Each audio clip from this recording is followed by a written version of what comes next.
Hello, everyone. Welcome in. I'm seeing some names. I see Jorge, Francis, David, Andrew, my friend. How's it going?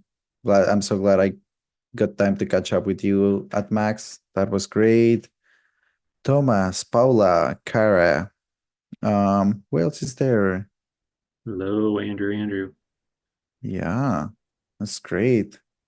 This is the Hey, most, this is the spookiest plan we can have for Halloween.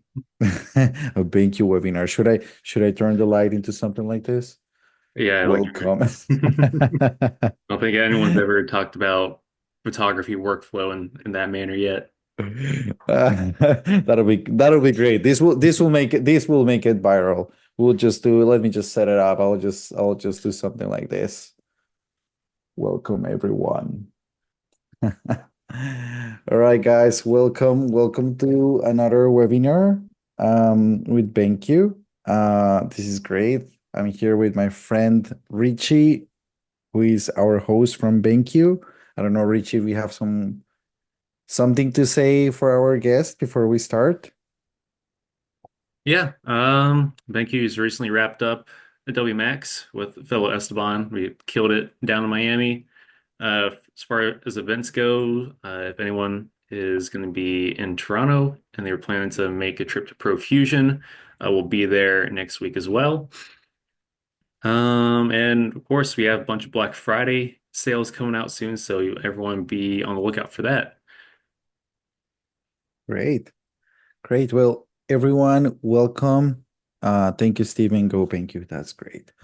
So today we're gonna be talking um, creators workflow. And I decided to share my workflow, and my workflow has been changing over time, especially because of something that all of us are facing every day that is called social media. I don't know if you're familiar with social media. I know you are. So that has changed the way I, as a creative, as a photographer, as a filmmaker, create content. So I want to share a little bit of the behind the curtains of how I think about the structure of this content, how I do it. I'm going to show you step by step how I walk through that.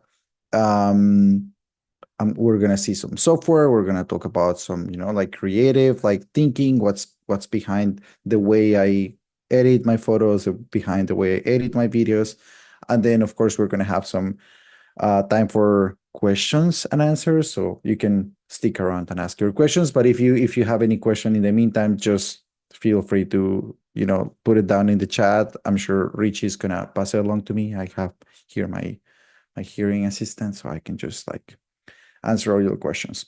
All right, let's jump into it. So the first thing is like, you capture amazing photos, you're done. You went on a trip, I don't know, you went somewhere, you just finished that photo shoot in your studio, and then what? What you're gonna do with it? The first thing that I like to think is I like to post-process my photos. I always say that my photos aren't finished until I have post-processed them. I always say that capturing an image is 50% of the process, and the other 40% it's in the post-processing, meaning that now it happens digitally in your computer. So what you're seeing here in my computer, this is my desktop. Um, it's the way, and this is something that I really take pride of, that it's how I organize my folders and how I organize my files. So I'm going to show you, I'm going to walk you really quickly through how I do it. Basically, if you're taking a peek here, I have multiple hard drives. They're all connected here to my computer. And I have, endless amount of terabytes. I don't know. I think I'm reaching about like 50 terabytes already of data. So everything is organized. And trust me, it didn't happen like that at first. At first, I was probably, as many people, just putting everything in my desk and just, like having it there in my desktop, messy. And then I will be like, oh, where's that file? So I will go and search and spend a lot of time trying to, like find the right file, the right asset that I want to work with. Um, Super messy.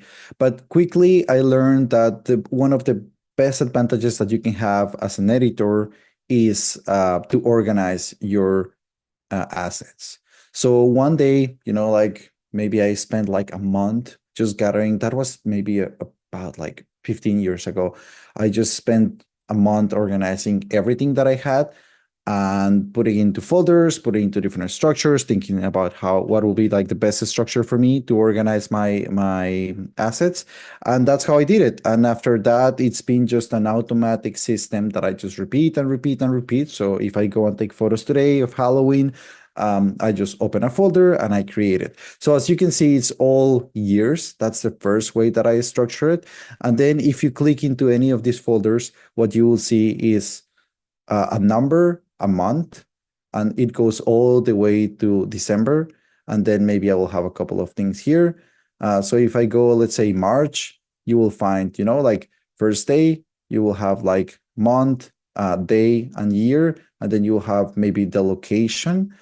That for me, it's indicative of like, I remember I have maybe good like photography memory and I remember really well dates. So this helps me to navigate my own archive. So I can say like, oh yeah, I remember that I took those photos specifically, maybe in at the in lake in Myanmar. So I open here my folders and then I have two cameras, A7R1, A7R. These are both A7R3 cameras, but this is camera number one and this is camera number two. And if I were to show you my camera that I have it just here in my backpack, I actually label them. I usually label the different bodies so I can make sure that I understand which one is which. And the reason for that is because if I notice that there is a dead pixel or there is something that is going on with the file, I can immediately track which camera is it that is having the issue, and I can just, like just find the solution, take it to like the repair or something like that. So it has saved me a couple of times that I noticed that something is going on with my files. I will just track it down to the camera that I have. And then if I open one of these folders, you will see photos. This is especially true when I was doing like, I would say like 80% photography and then 20% video. So if you navigate here, it's all about, like photos, photos, photos. And then you will have a folder here that is called video. And here's where I place all my video footage, so I can have it organized. Right now, this structure has changed a little bit for me now. I'm producing, I would say that maybe 70% video and 30% photography. So what I do now is that I have two folders here, one that is called photos, another one that is video, and I just split it and it's actually easier for me to find. Before, this was the structure that I used to work for me. But if you walk into any of my folders in my computer, this is exactly how I will find any of the photos that I've been working on, that I've been collecting for years. And the reason why I wanted to do it is first because it helps me to stay organized. It helps me that when I'm producing a webinar for BenQ, I can easily be like, okay, this time I want to talk about these photos that I captured here and there and there. And I can just, like 5 minutes, locate all my files, bring it into Lightroom and have it ready. If let's say, an old customer reach out and he's like, hey, do you remember that photo that you took back then? Can you help me locate it? Yes, it's super easy for me to help locate it, especially, like places when I'm traveling and then people, if I photograph Richie, I will probably, like name, last name, it will be all here in folders. And that's how I will organize it. And the second reason is because, well, like artists, we have to think as artists. And I hope that the day I will die, someone will go into my archive, someone will be interested, and they can easily navigate my archive. And the third reason that is a little bit less morbid is that if I'm somewhere away, someone remote, I can just call in my studio and say like, hey, can you help me locate this file? And I can easily walk someone with no experience on computers. I can just say like, hey, turn on my computer, go to my folders, go to my drive. This is where you will find it. And now open, I don't know, WeTransfer, open Google Drive, or I use WeTransfer. Um, that's what I use. So just send it to me. So highly suggested that you have organized folders, especially we're going to talk about video today. This is a webinar for photographers, but we're going to talk video for photographers. So especially with video, it's going to become key to be extremely organized with your folders. This is the way I do it. This is not the way you have to do it, but I just show you so you can decide what you want to do after. Okay, this was the most boring part we will have today, I promise. Just the folder structure. Now, I already imported some of the photos that I want to work with today here in Lightroom. I'm just moving here something from Zoom. Let me just make sure that I move this somewhere that I don't need it. Okay, cool. So these are some photos that I was taking recently. And basically what I want to do with it is post it in my social media. So what I'm gonna be working today, I'm gonna be working on 3 photos that are vertical and 3 photos that are horizontal. I'm gonna show you how I edit them. Maybe I'm gonna go quickly through some of them, and then we're gonna export them and do something else. So let's see. I feel pretty excited about. Okay, let's actually review them. Let's review them first. This is what I would do. I like this one. I like this one. Okay, I think this is my favorite, so I'm gonna rate it 5 stars. I'm just gonna press in my keyboard 5 just to rate it 5. I don't need this one. Okay, this one is also a really good favorite. Let me search for another vertical. This one I like a lot. Is there another version? I have 2 versions of the same photo. Think I like how she's holding the hair there, so I'm gonna choose this one. I love this photo, so 5. This is maybe like a 4. This is like a 4. I don't like there is a person in the background. 4. This is interesting. I like the light. Let's give it a 5. Okay. This is a vertical nice one. I like this photo. I like this photo. I feel I can create a series with this. I can easily see how I can create a series with this one, and this one. Okay, this is a nice landscape. Maybe I will work on it later. I will give this one a 5. Okay. This one is a really nice vertical photo that I can work with. And now, okay, I think I have enough vertical. I want to choose a little and some horizontal. Well, I've been selecting both of them. Okay, let's keep going. So I have these photos. I like this angle. I love this photo. It's super relaxed here. She's super relaxed. I like how the light is hitting. I'll give it a 4. I love the movement of what is happening with the dress. That can be a 5. This is also a 5. It's hard. I would say this is a 4. This is a 5. Okay, let's keep moving. I love what is happening here. I actually really like, oops. I really like what is happening with this photo over here. I don't like the people, but we're gonna take care of that. Let me see. This is my favorite. Oh yeah, I prefer this one. She's looking at the Eiffel Tower, and here she's looking at the camera. Let's pick both of them. I can make us, yep, I'm selecting this. Wow, look at this with the bird over here. This is really nice. I think I'm going to give this one a 4, and I'm going to give this one a 5 and 5. Okay. And then maybe some horizontal. I think I love how the light is hitting here. So basically what I'm doing right now is just categorizing my photos. I love how she's playing with the dress, coming next to the camera. This will be a 4. This will be a 5. I don't like how the sun is hitting there. This will be a 3, 4. I love this one, 5, 4. Okay, got it. So basically, I just went through my whole selection. I remade a selection of these photos, and then I'm gonna just filter them. So the way I'm gonna filter them is first, this is how I do it with stars. I'm gonna select 5 stars, and then I want to split those that are vertical. I'm gonna give them a color so I will know which one are vertical. So here we go, all vertical. So now I'm gonna give a color label, right click, and I go, let's give vertical yellow, and everything that is horizontal, I'm gonna give it another color.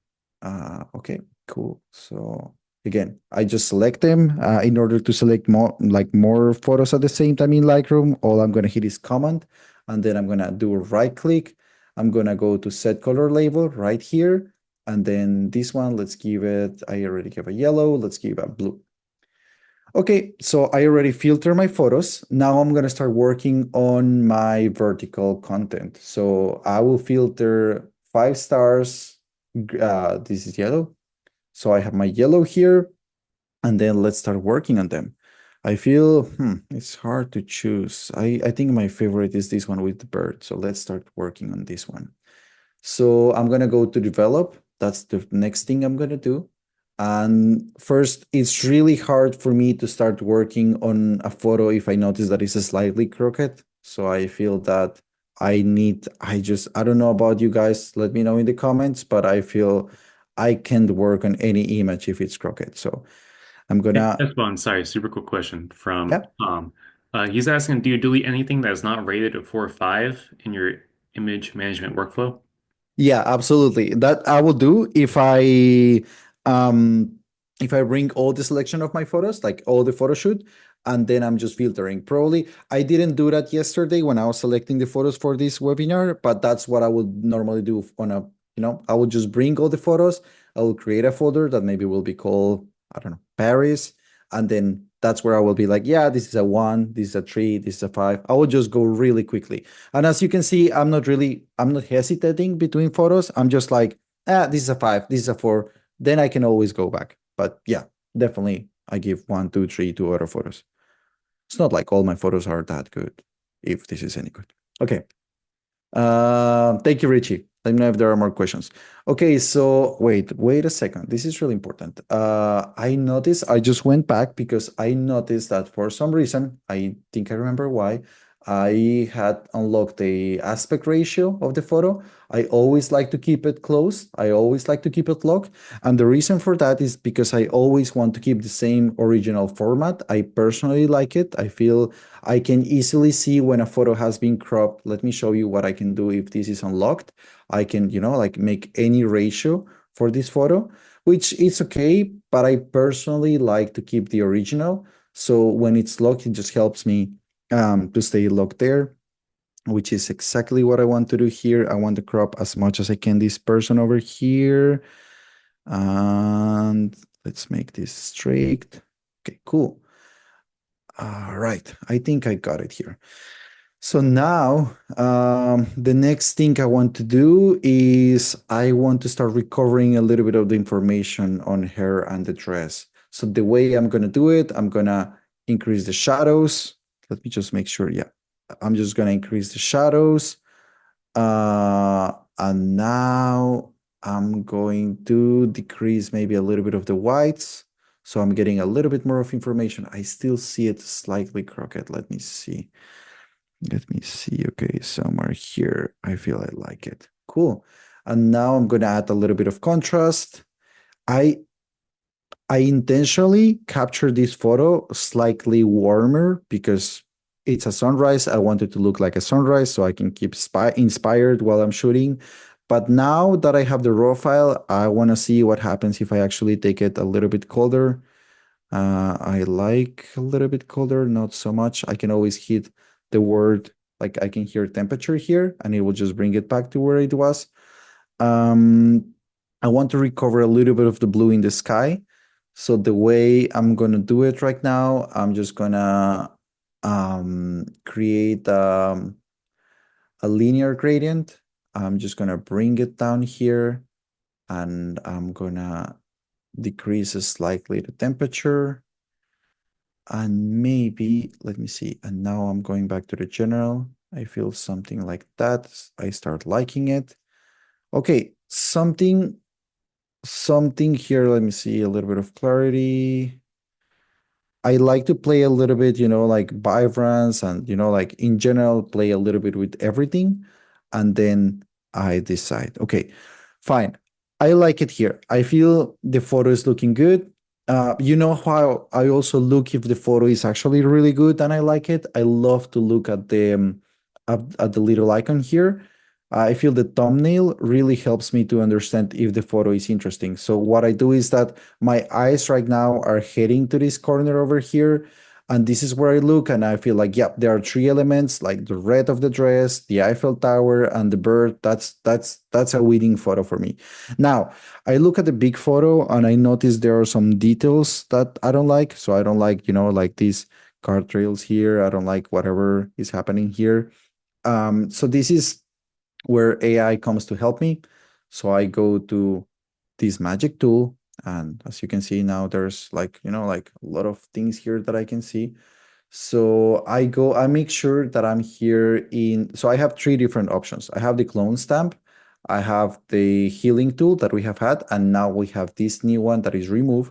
I make sure that I'm using generative AI. I like it for this one. This is one great example of using generative AI in my photos. Normally, there's no way I can remove all these little things here. Let me just show you what I'm talking about, like all these areas here, all the people there. Um, you know, I don't know what I will have, how I will have accomplished this photo if it's not with generative AI. So it's gonna generate there. Let me add a little bit more. I'm going to add this here, and I'm gonna make sure that it's touching a little bit here. I don't want it to touch the feet as much as I can, so maybe I can get a little bit closer. I can always remove things that I don't want the generative AI to touch. And I got it here. Maybe I can make, like a little bit of better mask here. I feel this should be good. So now I'm gonna click here, remove, and this should be using AI to remove all the things that I didn't want in my photo.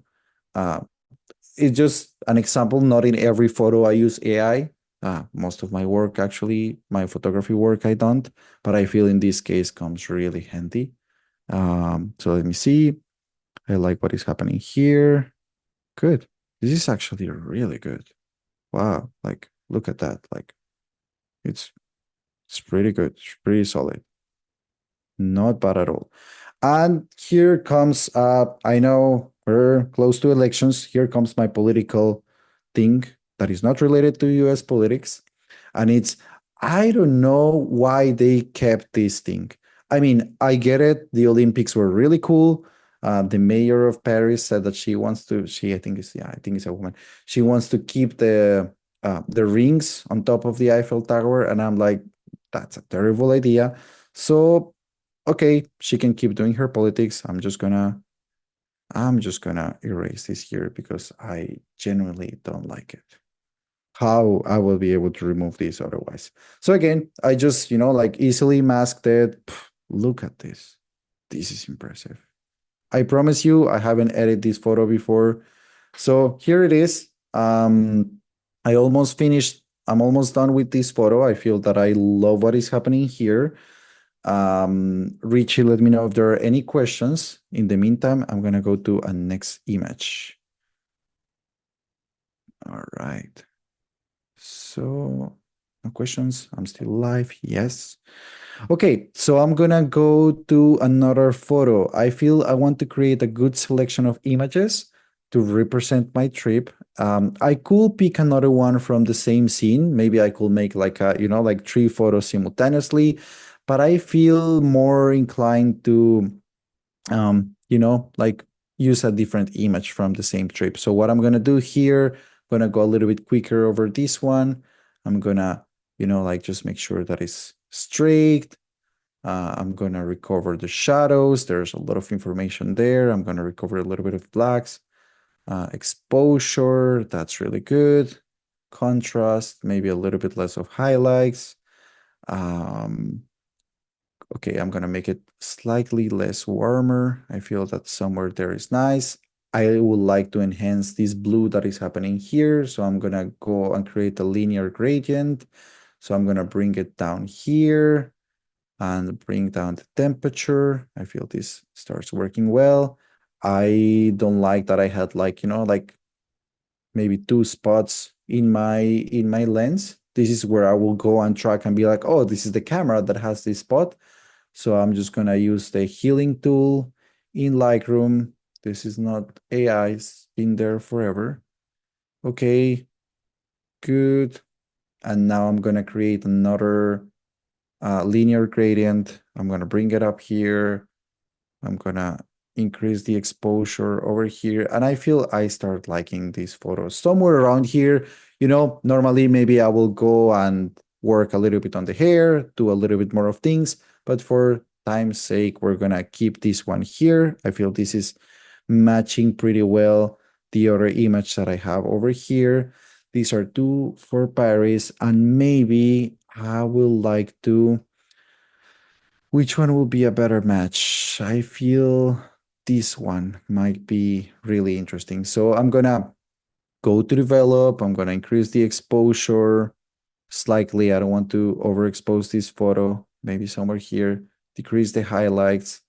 I'm gonna increase the blacks or increase them. Actually, I'm gonna decrease the blacks. I'm gonna give it a little bit of clarity. And then I'm going to add a little bit of vibrance. And this is something that, like, oh, wait, let me just heal these spots over here. This is something that case by case, I will treat it, but I will go to my color mixer and I will select the saturation and then I will go to aqua or blue and I'm going to try to see which one, yeah, it's actually blue, will intensify the sky. So I can, like if I want, I can make it kind of like black and white the sky. It's actually interesting, but I don't feel it's really my style. My style is more colorful. So I'm going to increase a little bit of the blue. Okay, good. So these are the three vertical that I want for my social media. Now let's go with some horizontal. So horizontal, I feel that I will, oh, I don't know. This one snuck in here. I don't know how I did it. All right, let's choose. I love this portrait. So let's develop this one. I don't feel there's much I need to do on this one. I'm just gonna decrease the highlights, increase a little bit the contrast. Look how beautiful the light looks. Maybe I'm gonna recover a little bit of information in the hand. So I'm just gonna create a brush. Uh, and I'm going to increase the light here. Don't worry so much about the tools that I'm using. I just want you to get the feeling of what I'm trying to do, that is recovering the light because it matches a little bit the light of what is happening here. Honestly, I feel the light here is looking pretty stunning. So I'm gonna leave it just as it is. So this will be my final photo. And then I'm gonna pick maybe the next one. I think will be something like this. I love this photo. I love how the light is hitting. I can increase the exposure to make it super visible, but it's not exactly what I want. And look, increasing the exposure, oddly enough, I found that there's a wire there. So I'm just gonna increase it slightly. I'm gonna increase the contrast. And that's about it. And now I'm gonna use generative AI to remove this ugly cable that is in the middle of my photo. Oops, sorry, excuse my aim. I can actually remove these people too. And you know what? Why don't you remove these people as well and remove this person and remove this person and this person and just focus on this one. Let's make sure that the masking is working properly. I don't need to erase a lot beyond my area. So I'm going to click hit remove. Hopefully it's going to do it for me.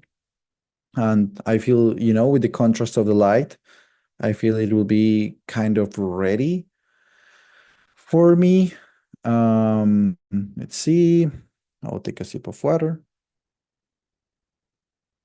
I will sing for you guys if this doesn't process that fast, but you will be traumatized. So I'm glad that it processed. Okay, so here it is. If I don't like it, I can always pick another alternative. So I can pick, let me see the second one. Let me see the third one. I feel I like the second one is slightly better. Okay, so this is done for me. This second photo, and I'm gonna pick one, probably this one. I really love this photo. I think the way My beautiful wife is playing with her dress is incredible. So not because she's my wife, but because she's incredible. I'm sorry, because she's because she's playing incredibly with the dress. Let me recover a little bit of the shadows here, and I don't want it to be as warm. Okay, so now I'm gonna use the heal tool, remove some spots. Got it. And I see another spot here, so I'm gonna remove it. I don't want to have so much attention on the floor. So what I'm gonna do here is I'm gonna use a linear gradient just to decrease the exposure, so it will have less light, less attention.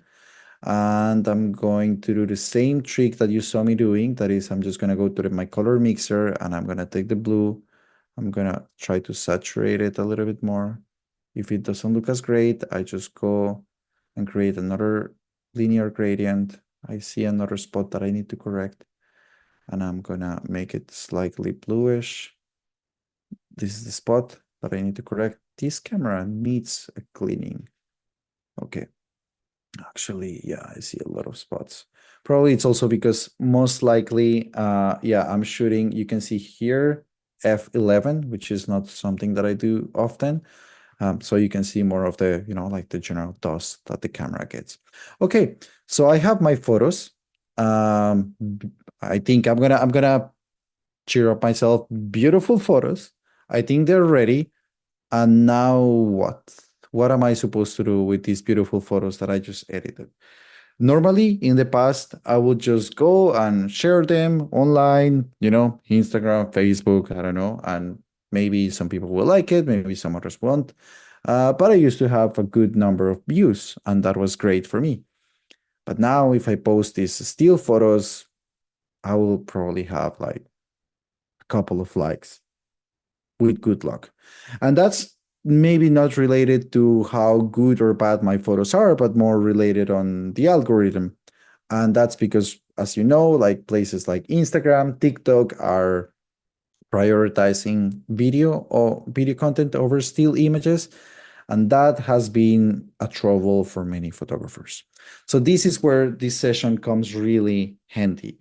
I'm going to show you how you can turn these photos into a quick video that you can share, still share your photography work, don't change it that much, and keep relevant and show your photos getting out there that people will see you, that brands will find you, and that you eventually can get the recognition you should get because you're putting your work in making your photos and your content. So this is where we're gonna go to Premiere Pro. I'm gonna export them in a second. Actually, I should export them now. No, yeah, I'm gonna export them now. So let me see. I'm gonna export this one. I'm gonna export this one. I'm going to export this photo over. No, this is not the one. It's the one with the bird. And I edited this one too, and this one too. So I should have six. Let me see. 3, 4, 5. I'm missing one. Okay, it doesn't matter. No, it matters. Of course, I need my 3 photos. Of course, I'm missing this one right here. Okay, so I'm gonna hit export. I'm going to choose, normally the way I will export my photos is I will export them to the same folder as the original images because I want to keep them there, but they are in different days, different moments of the trip, and I don't want to start jumping from one folder to the other. So what I'm going to do is I'm going to choose a specific folder right now. I'm going to choose a folder here. I'm going to actually choose this BenQ folder that I have, and then I'm going to go and put it in a subfolder called OK. Yesterday, I remember that I was changing the settings for some passport photos. So I just make sure that it's exporting in the highest resolution, 240. Okay, I got it, got it. It's all ready. I'm gonna export these files.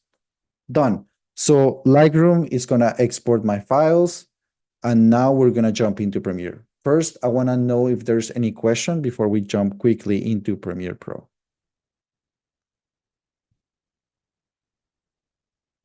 Okay, so I don't hear any questions. Nope, no questions, Esteban. Yeah, you're doing great. Thank you. Why you guys are so shy? Is it like I'm explaining it that well, or you guys are sleeping in front of your computer? One of the two. Okay, let's jump into Premiere Pro.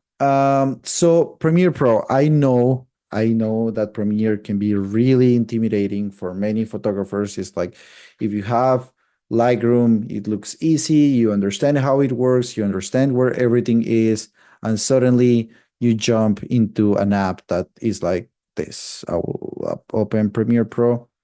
I'm gonna open the beta, um, but it's you can open Premiere Pro 2025, and it just looks like this. And you're like, oh my god, what am I supposed to do? I don't understand. What is the where is the library? Where is the develop module? I don't understand. Well, I can tell you the Premiere Pro team has been working extensively to make it way easier for people to understand and navigate Premiere. And that's why I think I want to show it to you today. And because I feel that this will help a lot of photographers who should be showing their work and should be getting the acknowledgement and recognition on social media, but they don't know how to create quick videos. So look, it's going to be really easy. Don't get intimidated by everything that is happening here. Just go, there's a blue giant button in blue here highlighted that says new project. That's all you need to click. And then you're going to have this little window popping up here. It's going to ask you for a project name. So I'm going to name it BenQ social media post. I'm going to select the location. So actually, this is really important. I'm going to go to my desktop. I'm going to go to BenQ, and I'm just going to place it here. And template, I'm going to leave it like that, skip the import mode, and create. So what is going to happen after I hit create is that, yes, allow to my desktop folder. Okay. I will have most likely not something like this, but let me just show you um, basically how it will look. It will look the essentials. Okay, here. I'm just gonna bring it up here. Don't get scared yet. It's gonna look something like this, maybe slightly different. And you're like, oh my God, what's going on here? I don't like if I didn't understand before, now I understand even less. Don't worry. Let me explain you how Premiere Pro works. Premiere Pro works in different you can call it windows, tabs, you can call it, like I like to call it windows because it's the same way that you can see it here. These different windows, you can click on them and they will have different options. But basically, the way it's working, it's pretty simple. You have a program monitor where you see everything, like all the images that you're seeing, like the video you're playing. You have a sequence where you have your timeline, and this timeline is basically where the video is gonna be. And then you have different tools that you can use to crop, like you have the crop tool, the razor tool here, you have the selection tool, the pen tool, you have like multiple tools here that you can use. We're not gonna worry about anything else. So I highly recommend you, if you want to start with Premiere Pro, customize your workspace. Make sure that you don't feel intimidated. Destroy it. You can always reset it if something goes wrong. If you're playing with your workspace and you messed up something, you can always go to workspace and you can always reset it. I have built my own. I'm happy to share with you if you guys are interested. So I have two like different workspaces that I like. I like horizontal. I have text-based editing, color, audio editing, vertical. So I'm gonna start with the vertical photos. So I have these three windows happening here in front of my screen. The first Hey, one, sorry, Esteban, super quick question. yeah, Just came in. Can you create a quick video in Photoshop or Adobe Express? you can create a quick video in Photoshop. You will have a timeline. You can definitely do it in Express. Um, I feel you don't have the same level of customization that you have here, and that's going to be the difference. So the way Express works is for marketers, is for people who don't care so they care about the quality, but they don't care so much about customizing as deeply as you can in Premiere Pro. The same way that can you edit like photos in any photo app? Yes, you can, but you will not get the same level of detail that you get in Lightroom.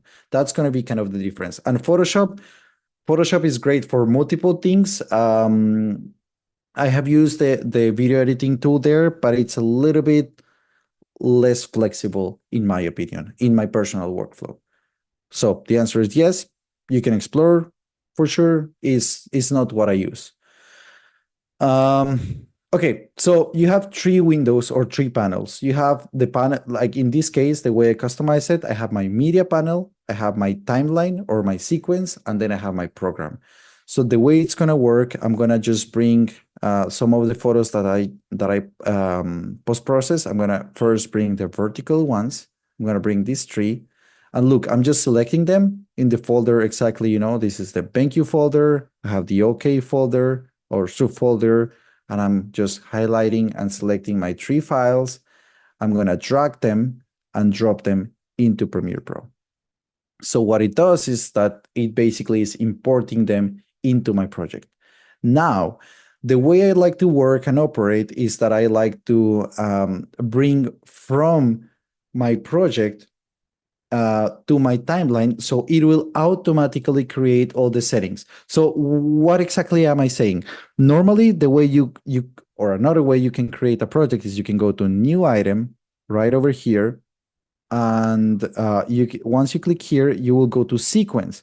But then it's going to ask you like, are you creating a 4K video? Is it 23 frames per second? Is it 25 frames per second? Is 50 frames per second? Is 4K? Is social? Is HD?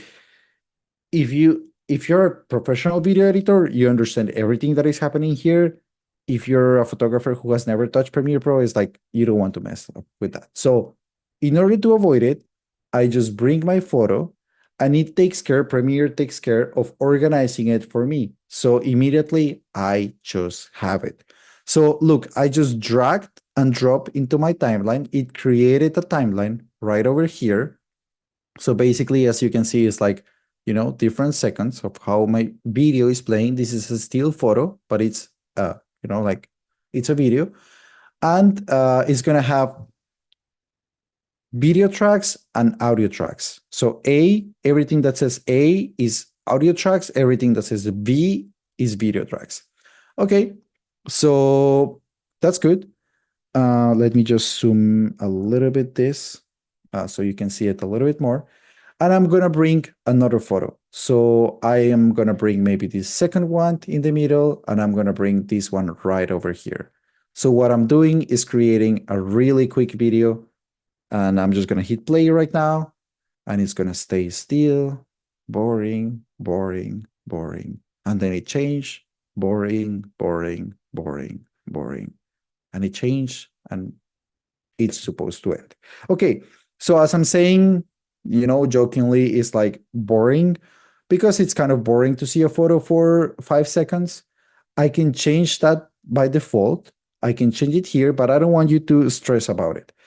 Bring it to the timeline. And once you have it in the timeline, if you can have the feeling, you can bring music, for example. So I can normally I will either use the music here if it's a project that is going to go to multiple places, or I'm going to use the music that is in social media. But let's use some music here. So I'm going to go to window. I'm going to go to the essential sound that is already open here. I'm going to browse for some music. If you're getting lost, basically what I'm doing is in the same panel, I'm opening a different window. That's everything that is happening. I'm going to go to music, and I'm going to listen to something. I'm going to actually, I have, by the way, I have free music included with Premiere Pro. So I can just listen to it and be like, oh, interesting. I like this music. I'm just going to pick this. Okay. I'm going to bring it to Premiere Pro. Whoop. Okay. I'm going to bring it to Premiere. I'm going to bring it right here into my timeline. So basically, it is just doing it for me. Now I have video and I have audio in my timeline, and I can play with the music, so I can make sure that everything moves accordingly with the music. That's going to help me to guide the rhythm of my sequence and my video. So I'm going to play it again. So I feel if I listen to it, Richie, can you confirm if you're hearing the music as well? Yes, sir. Loud and clear. Sounds great. Perfect. So as I'm hearing it, I can be like, this exact point over here, I will zoom in. I will be super exaggerated, so you will see it. I think it's this one. It can be one of these two. Let me see. This one over here.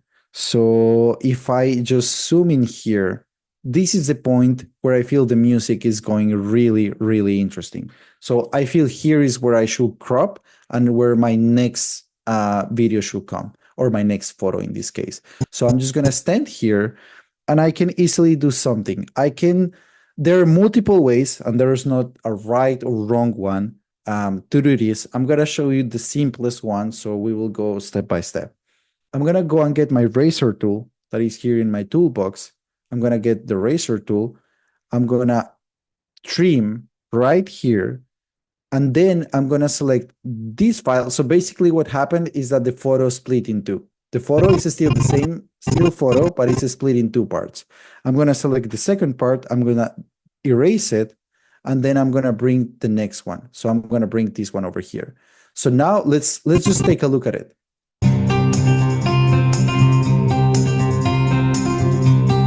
Okay, and I feel here is where I should maybe make my next cut, right here. So I'm gonna cut again with my razor tool. I'm just using shortcuts. Premiere's a lot about shortcuts, but you can learn them. You can learn them because if you just hover over the tool, you will see like razor tool is the letter C. So I use the letter C, the key C here in my keyboard. I crop again, I delete it. I'm showing you the most basic way to do it. So we will go step by step. There are so many ways to do it. And then I'm going to bring my third photo. So now it is looking something like this.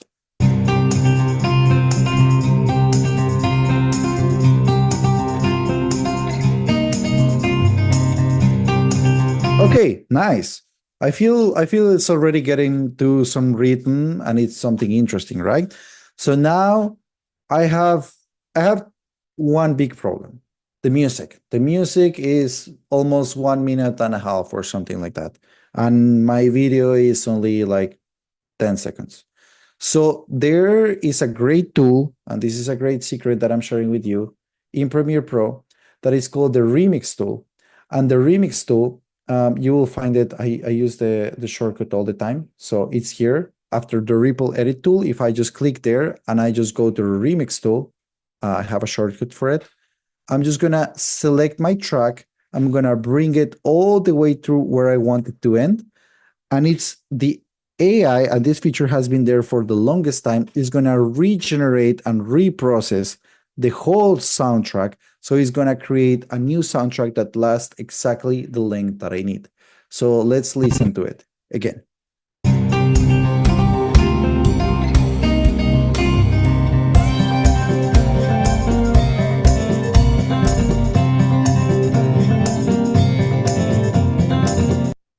Seamlessly, it just, like cut the music and made it to the length that I need. And I'm really pushing it because it's super, super short what I'm doing here.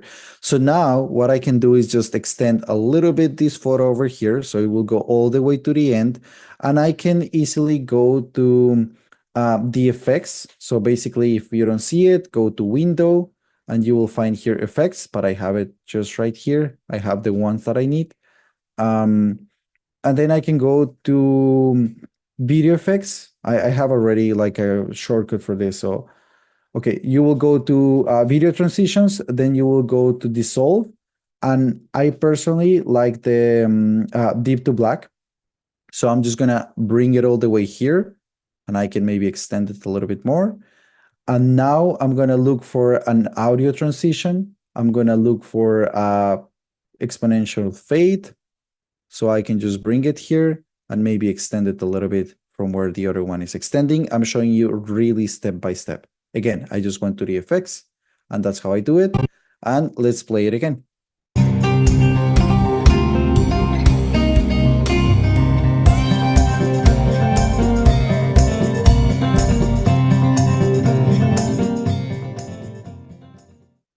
So in just a couple of clicks, as you saw, I turned 3 photos that I edited in Lightroom into a video that now I can share in social media, and it's gonna be better for the algorithm. So now you will get more views, you will get people to see your photos, and probably they will give more likes, or if that's important to you, but at least it will be visible to others. And it's just, if you practice it, it will just take you 5 minutes to produce something like this, and you will have it ready to export and have it on TikTok, Instagram, YouTube Reels, anywhere where you want. And if you want to export it, just go, you can go to export, but this can get pretty intimidating again because it's like, oh, what is going on? I don't understand anything that is happening here. But if you go to this quick export right here, you're just going to select where you want to save it, and you're going to hit export, and you're going to have your video ready to share on social media. Okay, before we jump into Q&A, I want to show you, because I know that the question is like, okay, that's cool. These are all vertical photos. What you do if you have horizontal images? It's really common. Like, okay, that's nice, but so what? So I just erased my sequence. That's why I needed my three horizontal photos. So I'm gonna bring it into my timeline. I erase my project, basically. I erase my sequence, and I'm gonna bring the first photo again into my timeline. I actually like, as I said, like I like to customize my own workspaces. So I have here my horizontal one. So I'm gonna work horizontal. So I want to have more space here. And I'm gonna bring any of these photos, like the horizontal ones, and boom, it's done. But now you'll say like, okay, it's horizontal, but Instagram or TikTok or whatever, it's vertical, right? Because we're looking at our phones. So what should I do in that case? Well, it's easy. I already have my vertical photos. This is one way you can create your project. You can just bring, drag and drop, and this is gonna, like be vertical here. I'm gonna erase this from my timeline. I'm gonna erase this image that I have here, and I'm going to bring one of the, actually, I'm gonna go back to editing vertical. I'm going to bring one of the horizontal images that I have here. So I'm going to bring this one, for example. And now what's going to happen is that, of course, like I have these black frames here that it's like these bars here that, and my photo is cropped. I don't like it. Don't worry. I'm going to bring my second file, maybe